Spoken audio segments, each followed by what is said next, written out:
Let's start with D-Day in the spring of 2017, when my wife and I were around 30 years old and had been together since our college days.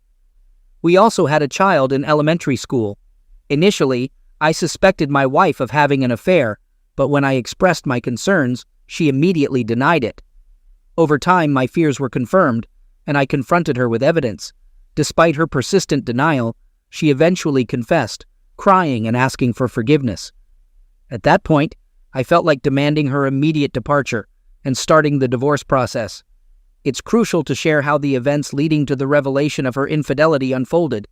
Even though it didn't involve physical closeness, plans for an unfaithful meeting were already in place. A few months before that crucial day, I noticed my wife using her phone more cautiously. She would turn away when using it and quickly put it away when I entered the room. She even took it to the bath or shower, which seemed strange, but I didn't think much of it at first. One incident caught my attention.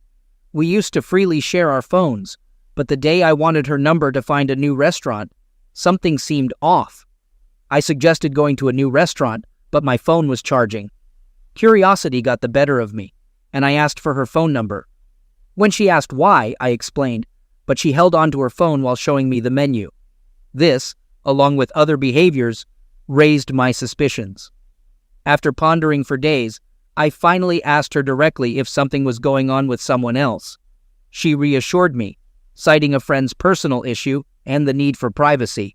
Despite her reassurances, an uneasy feeling persisted. Despite my efforts, the discomfort lingered, suggesting more to the situation. The suspicious behavior appeared to stop, or so I thought. Then a significant incident occurred, further confirming my suspicions. Approaching this delicately, one afternoon during an unfaithful moment, she reached for her phone, expressing a desire to record the process on video. This was unusual as she usually felt insecure around cameras. Curiosity got the better of me, and I asked about the purpose. A little embarrassed, she said she wanted to observe herself. Seeing this new adventurous side, I agreed. She set up a camera, filming herself on a selfie camera, capturing every detail of her intense engagement. I was pleasantly surprised by her active participation, as she usually did this only at my request. But this time she readily agreed without taking her eyes off the camera, radiating captivating enthusiasm. The handsome sounds she made added to the intensity of the situation and captivated me. When the performance reached its peak, she went further, showcasing the achievement in front of the camera. I regret acknowledging the future importance of this video, but it's definitely significant. Despite the clear deviation from our usual behavior, I chose not to make a big deal out of it, not wanting to embarrass or discourage her from trying new things. Instead, I tried to keep things normal, secretly hoping we could explore this new experience together. Since my wife and I have been in a committed relationship since age 20, her sudden change in character triggered a familiar, instinctive feeling in me. A few weeks after the video incident, I decided to check her phone for suspicious messages or photos, but found nothing unusual. Later, I remembered we used the backup function together, saving pictures automatically to Google Photos. Realizing this, I logged into my laptop using her credentials for further investigation. When checking her email, everything seemed normal until I found a large collection of candid photos and videos taken by her about 4 months ago. They weren't meant for me, and she had deleted them from her phone, but forgot to delete them from the backup. Curiosity got the best of me, and I decided to continue searching by opening the video camera on her phone and scrolling through the discovered content before talking to her. I chose to rewrite this material in case she remembers and erases it. I kept this information for several days, trying to handle it with understanding and considering possible explanations for its presence. At that time, OnlyFans wasn't popular, so I initially thought she might post explicit materials online, but that would be out of character for her. I emphasized that she's always been reserved. I couldn't imagine how this could be explained other than a romantic relationship with someone else. Again, I expressed my suspicions to her, mentioning something was off, but refrained from revealing the facts I discovered, hoping for an explanation that would dispel my doubts. In response, she seemed slightly offended, reminding us that we already discussed this issue and denying any relationship with another man. There was no admission of guilt. I asked her again if she needed to share something or speak out, and again she refused.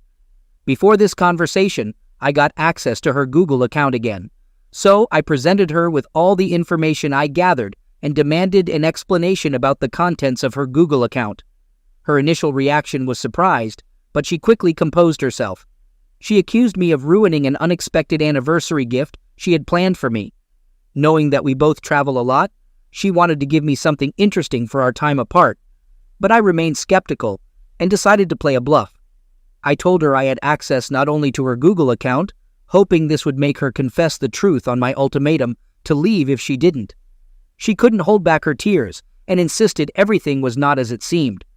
Apologizing, she asked for forgiveness. She claimed she did nothing wrong, but only acted stupidly. When I asked about the person she mentioned, she called him her colleague. They first met at a work event at the end of 2016, about 7 months before this important event. Interestingly, he holds a similar position in another branch of the same company, located about 200 miles away from us. Initially, they communicated by email, mainly about work.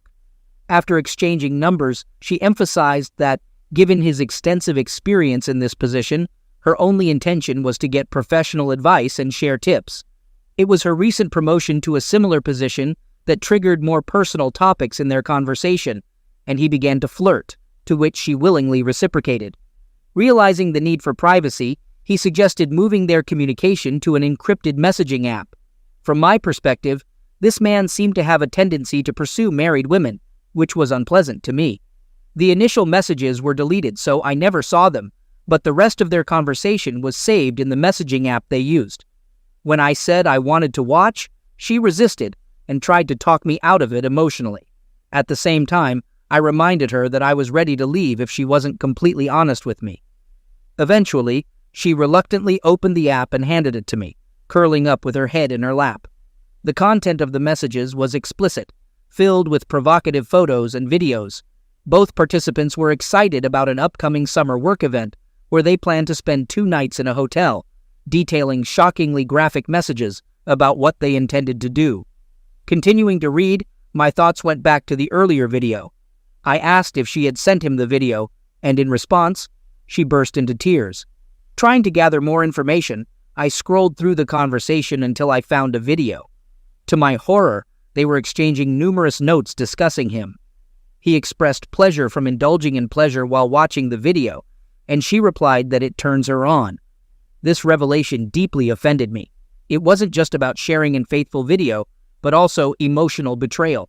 Participating in such a vulnerable action was completely unfamiliar to me. Let me clarify that I've never shared explicit photos, let alone sent them. The idea of sharing such an unfaithful picture, especially with someone she was involved with, terrified me. However, they managed to involve me in their past relationships, even though I never willingly participated. Maybe not intentionally, but it seemed so.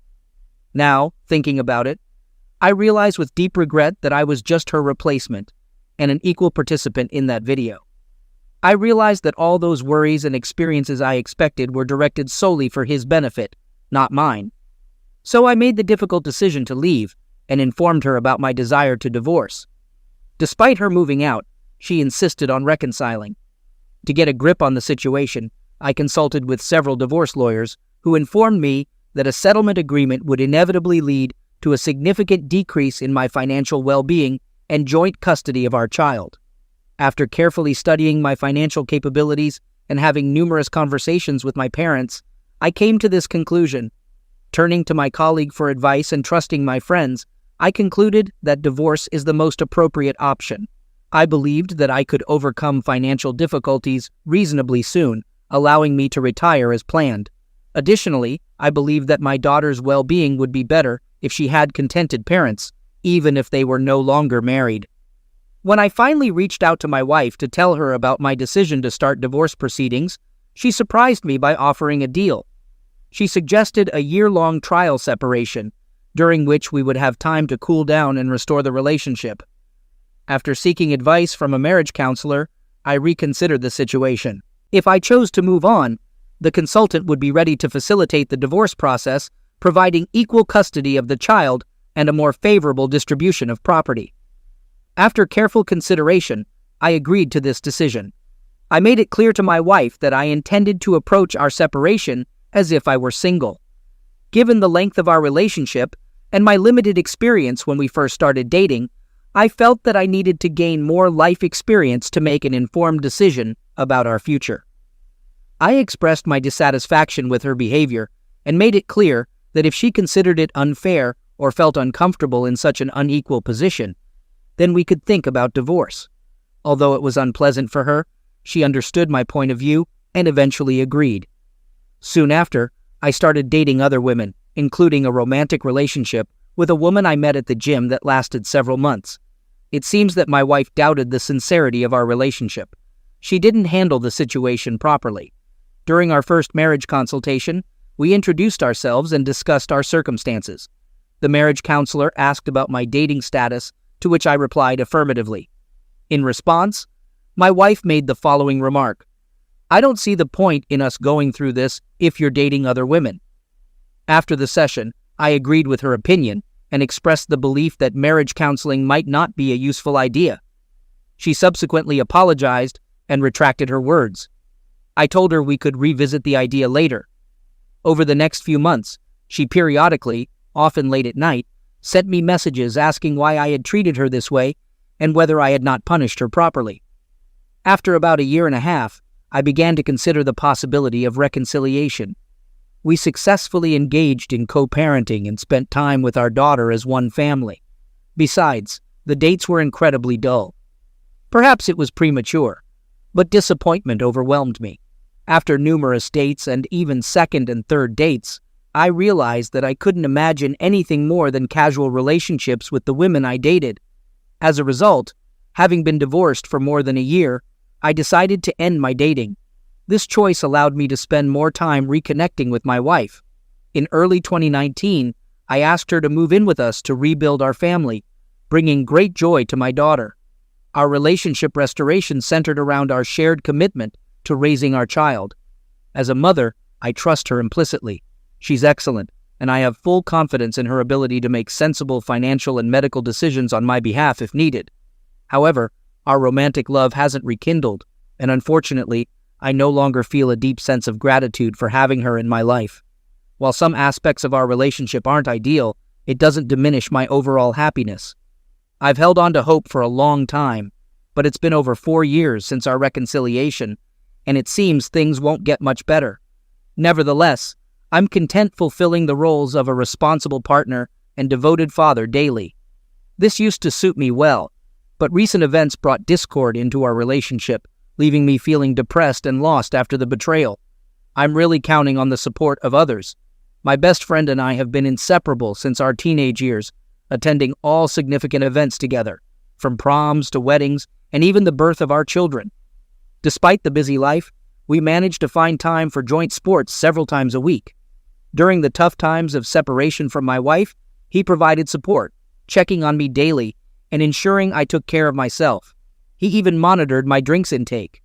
I tried not to succumb to excessive drinking and to keep my composure until I regained stability in my life. But after I took over the organization of Thanksgiving last year, the situation began to change.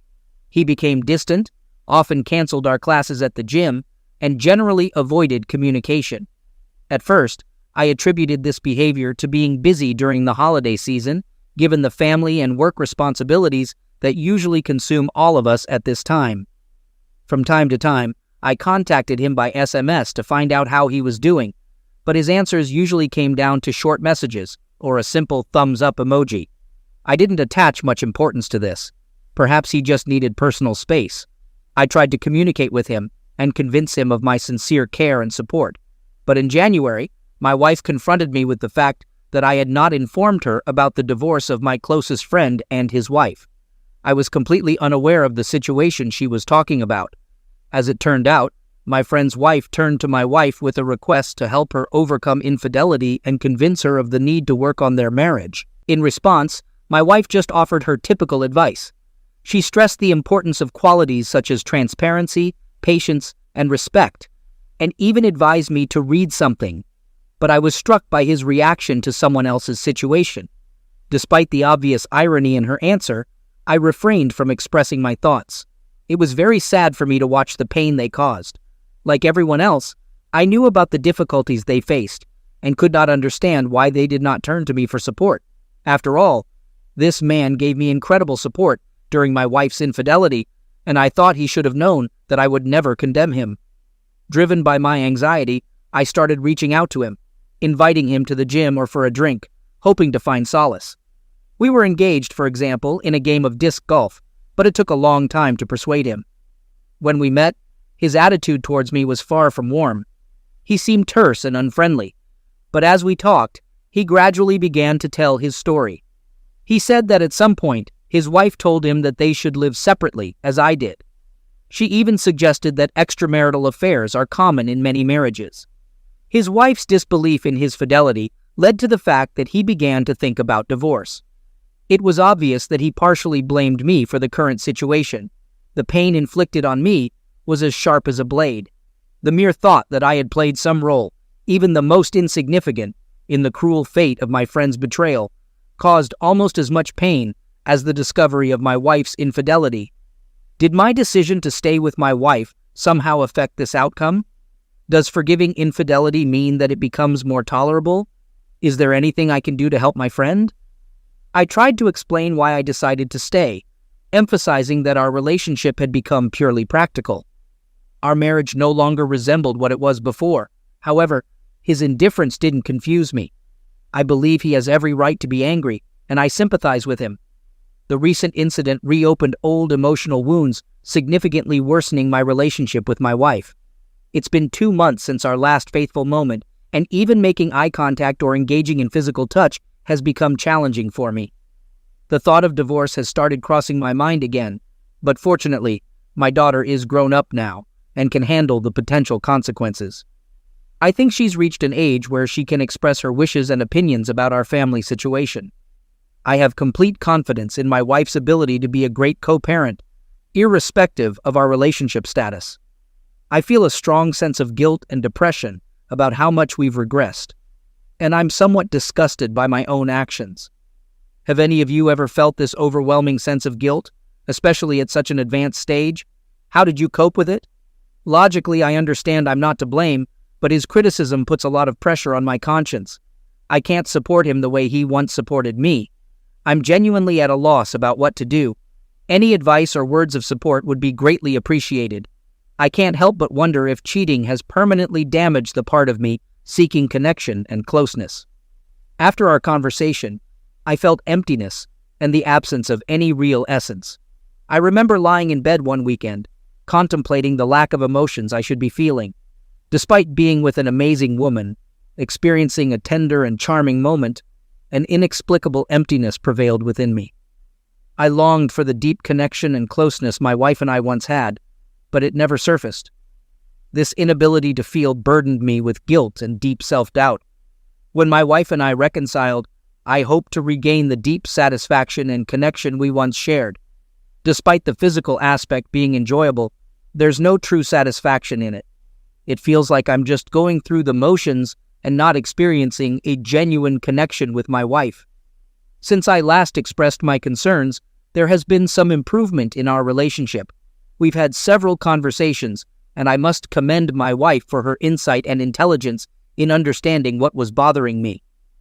I questioned why she felt entitled to condemn my friend's wife for behaving similarly to herself.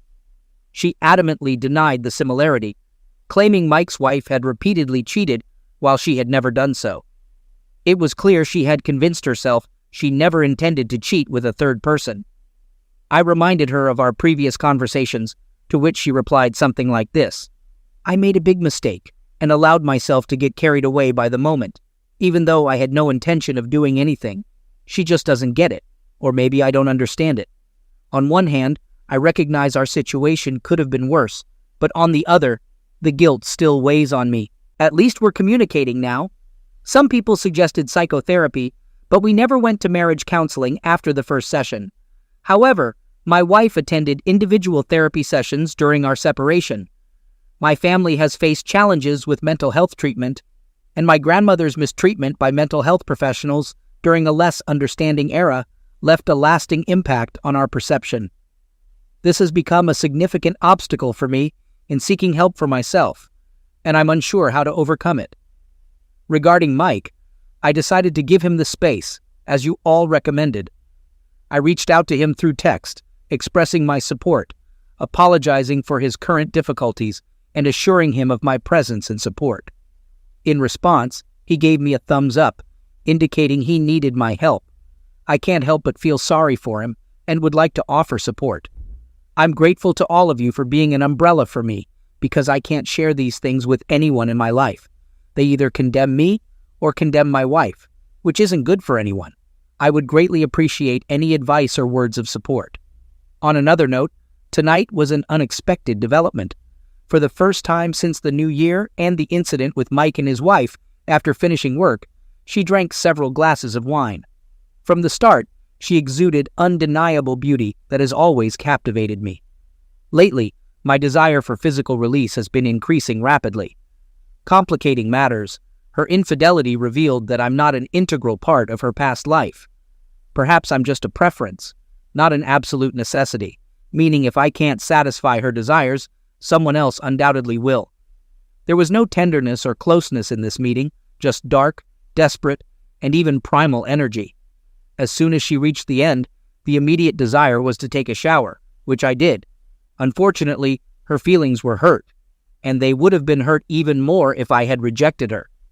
I'm not sure this outcome can be considered a victory for me. I apologize for clouding the mood, but I am deeply disappointed in myself and our situation now. Sharing my thoughts here brings me some comfort. Growing up, my father instilled in me that a man should silently cope with his problems and fulfill his duties, as no one cares about our emotional well-being. We are valued only for our usefulness. Perhaps it's not surprising he passed away at such a young age. After the incident I described, an awkward tension lingered in our family. To avoid this discomfort, I intentionally kept my presence to a minimum, thanks to my daily routine, including work and gym classes. Additionally, my daughter and I found solace in our shared passion for Brazilian Jiu-Jitsu, spending a significant amount of time together in the gym, where events were held every evening, on weekdays, and Sunday afternoons. In early February, news of my mother's sister's pass away reached us. She lived in a neighboring state and left behind cherished family photos, looms, and personal belongings important to my mother. Without hesitation, I offered to make the trip to pick up these valuable items. The agreement was made about 3 weeks ago, and my wayward wife and I were planning to make the trip together last weekend. On Friday, as we were getting ready for work, I reminded her of our plans for the Sunday trip and volunteered to go alone, despite the long journey of over 4 hours each way. Even though I assured her I could handle it, I brought up my past experience with such a trip. She expressed a desire to go, but I convinced her everything was fine and suggested she probably had more interesting ways to spend Sunday. Yet, she insisted on accompanying me and said she didn't mind coming along. I stressed that I wanted her to join me, but emphasized it was ultimately her decision whether to stay home or join the trip. In response, I made it clear I wanted her to come with me. I didn't want her to go, not because I didn't want her to, but because I understood it would be an unpleasant experience for her. So, on Sunday morning, I woke up early, ensuring my mother could take care of our daughter for the whole day. Once everything was settled, I returned home for my wife, ready to hit the road. The first hour of the ride passed in silence, as she had just woken up and doesn't like to talk in the morning. Eventually, we stopped for breakfast, refreshed ourselves with some coffee, and began a conversation mostly about our daughter and work. Then, the conversation took an unexpected turn. It was casual, consisting of small talk, and nothing extraordinary. Suddenly, she inquired about Mike's well-being. Not being aware of his current situation, I admitted my ignorance, which puzzled her, given our close friendship. I explained that I hadn't met with him since our last get-together for drinks a few months ago. Perplexed, she asked if there was any specific incident causing our separation. I clarified that it was simply both of us being busy with our lives, making communication difficult. Despite my efforts to shift the conversation, she refused to back down. She started criticizing me, stating that I didn't support a friend and expressing disappointment about my absence during his tough times. She insisted that his difficulties stemmed from his wife's infidelity and the upcoming divorce. Though I sensed tension rising, I managed to contain it. Instead, I calmly told her I no longer wanted to continue the conversation and drowned out her words by playing my music podcast. Deep down, I knew this conversation was unavoidable and had to happen. I've always been better at expressing my thoughts in writing than speaking off the cuff. To prepare for this conversation, I actively participated in online discussions, which proved helpful. Additionally, I maintain a diary where I jot down questions I need answers to and articulate my thoughts for the audience. Despite my stubbornness, the invaluable advice I've received from everyone here has genuinely influenced me. Without hesitation, I decided to lower the stereo system's volume. I shared my meeting with Mike, explaining that his wife, like me, encouraged him to live separately. I emphasized that infidelity unfortunately became common in marriage, leading him to think his reaction was exaggerated. I conveyed that there was some truth in his wife's viewpoint, suggesting that staying with a cheater unwittingly normalizes betrayal. Furthermore, I opined that it would be crucial for his wife to witness the consequences my wife faced after losing her marriage. Perhaps she wouldn't have taken the action she did. I also mentioned that Mike's divorce and our conversation brought back painful memories, making me reflect on her infidelity and our marriage. She reacted with anger and defensiveness, criticizing Mike and objecting again to me calling her relationship with a colleague treason. Trying to avoid a difficult discussion, I advised her to disregard this issue, expressing regret for bringing it up and suggesting we focus on the beauty of trees and flowers. In response, I turned on the radio again, and we endured about 30 minutes of awkward silence. Eventually, she seemed to calm down, apologized, and expressed a desire to talk. Reluctantly, I agreed, allowing her to continue the conversation. Her first question was whether I still loved her, and I honestly admitted that I was not sure. She claimed to know about my feelings for her. Curious, I asked how she could be sure when I couldn't figure it out myself. She said that love is an action, not just a feeling. She feels my love because I am devoted to our family. I am a devoted father, faithfully fulfilling my duties every day, even receiving her during our separation. Even in the toughest times, she trusted me infinitely. When she needed me, she knew she could rely on me without hesitation. Being next to me, she felt confident for herself and our daughter. She believed that all my actions stemmed from love, and if she felt I loved her, she considered it genuine affection. She asked if I believed she loved me, and I confidently replied that I knew what she loved. I admitted that her life would probably be easier if she decided to leave, and love would be the driving force behind her decision. I wondered why she chose to stay despite putting our family at risk during the betrayal. I couldn't understand how she could claim to love me and still behave that way. I expressed my doubts, suggesting that something might be lacking in me, making her seek connections with another person. I was puzzled why she never raised these issues with me, stressing that she should have ended the relationship, not changed. This upset her, and she emphatically stated that leaving had not even been considered by her. She loved me very much, but I couldn't grasp how consistent and logical her words were. I wondered why she would enter a relationship with another man if she wasn't dissatisfied. I questioned if I hadn't given her enough attention to make her feel wanted and loved. Though she assured me I did nothing wrong, she admitted that in our long-term relationship, she began taking these aspects for granted. In this situation, I might have done these actions for her out of a sense of duty or obligation. She also expressed uncertainty about our relationship, mentioning that she always noticed attention from other women. It made her feel inferior, as if she didn't have a special place in my life. She believed that without her presence, I would have had many alternatives. This fact attracted her to a partner much older than us, short and bald, with a big belly, completely opposite to me in appearance. She mentioned seeing photos of his wife, an average middle-aged woman, normal but not particularly attractive compared to her. My wife, younger and more attractive, felt she had a special place in his heart.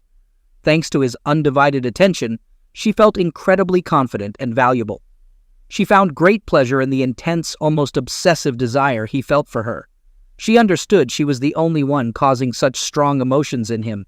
It had an intoxicating effect on her, almost like a potent substance. My curiosity got the best of me, and I asked if she had any suspicions about my loyalty.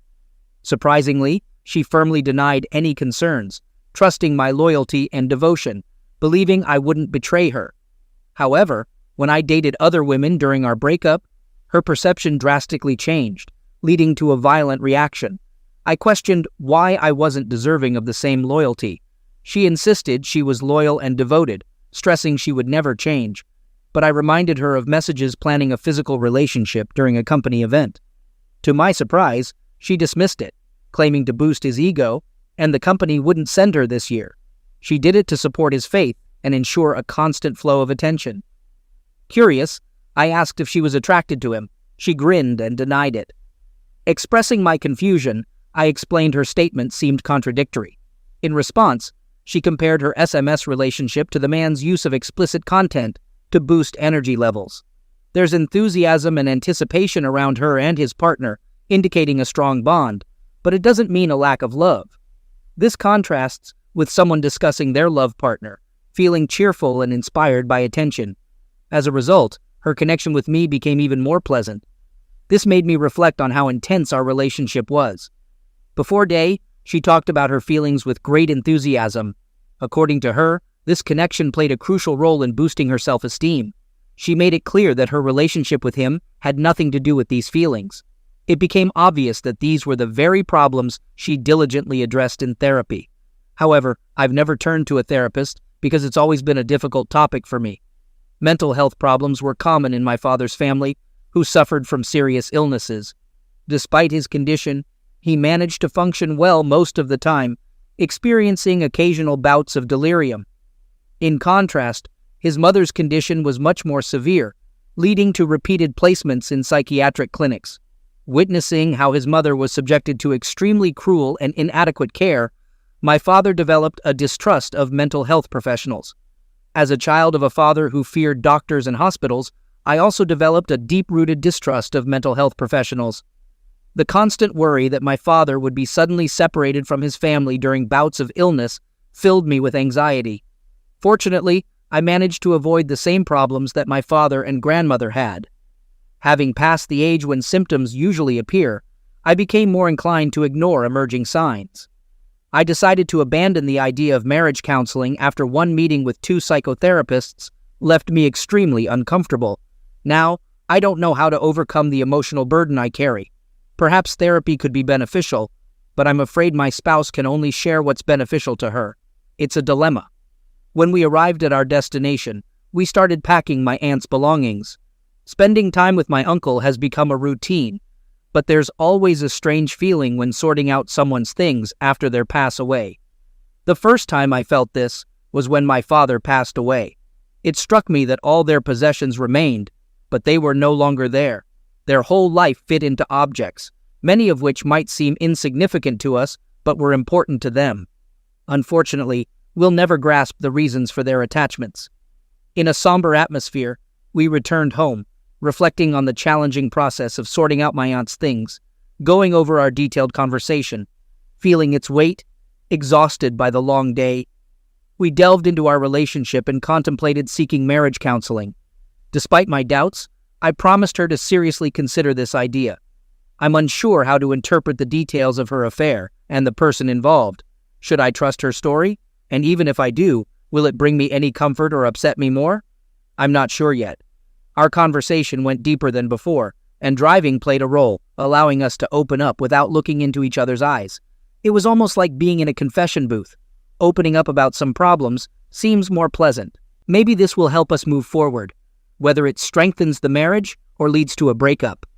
Nevertheless, it's progress, and I find encouragement in the fact that we both persevered through the discomfort. I managed not to withdraw, a positive step. She overcame her defensive attitude, which had hindered our conversations in the past. I may have contributed to her tendency to downplay some issues. I'm not saying her act wasn't serious. It does jeopardize the relationship.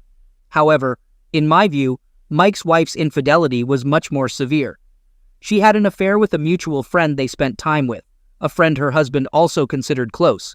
Throughout the story, it was clear she repeatedly had an affair with her partner, even within their shared home and bed. Reflecting on it, I admitted that if my wife had shown even a fraction of such disrespect, I would have ended the relationship quickly. I firmly believe that if she had taken their relationship beyond the virtual space, I would have left without hesitation. This part of the conversation troubled me, but I commend my wife's courage for reporting the affair to HR, given the company policy against fraternization. I also informed the other person's spouse that I would take action if she didn't, stressing the importance of proper behavior to delay the divorce process. I'm not sure how much credit is due to her, but the unfaithful wife eventually quit her job after the situation became public. Otherwise, she might have faced dismissal, though it's doubtful considering her experience and professional mentor role. However, this would have caused complications and led to his dismissal. Apparently, the betrayed spouse also decided to divorce him, and my wife and I are working on preserving our family, gradually rebuilding our faithful and spiritual connections.